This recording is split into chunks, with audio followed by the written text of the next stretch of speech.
Dungeons & Dragons 5th edition has added a lot of cool feats that allow you to make a really unique character, from subclasses that flavor your character history to backgrounds detailing the life they had before adventuring. Well, to take this amazing customization to the next level, you have Feats.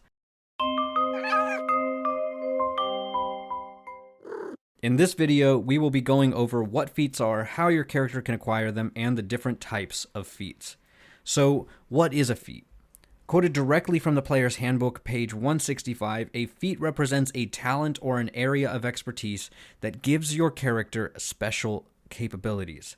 For example, this could be a fighting technique that your character is exceptionally good at, or your character has spent most of their life in peak physical health, which allows them to gain a boost to their overall health.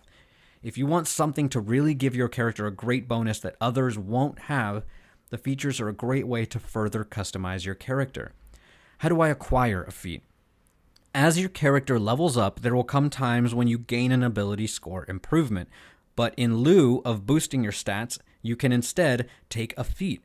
However, it's important to note that some feats have a prerequisite you must meet before taking it. For instance, some feats will say you must already have a strength of at least 13 or higher. If you take a feat with a prerequisite that you meet and you happen to decrease in the stat listed, possibly due to a curse, you cannot use that feat again until your stat once again meets that prerequisite. So now you're probably wondering, what are the benefits to taking feats? Well, let's take a look at what some of the feats offer. The alert feat allows the character to always be on the lookout for danger.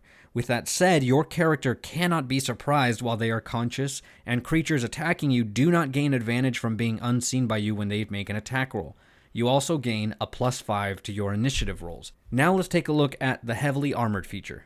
For this one, you must already be proficient in medium armor before taking it. Gaining this feat shows that your character has trained to be able to use heavy armor.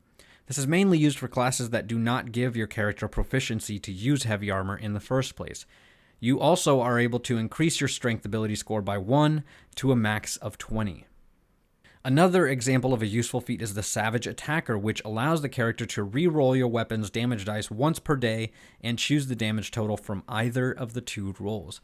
There are many more feats listed in the player's handbook, and all of them have some amazing perks that can take your character and your party to the next level when used wisely.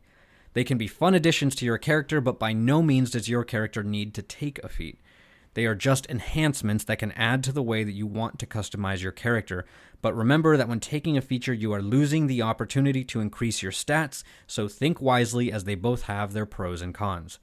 Thank you so much for watching. We hope this video helped you understand feats more. As always, don't forget to like and subscribe. Feed your Displacer Beasts, people, and we'll see you next time, fellow adventurers.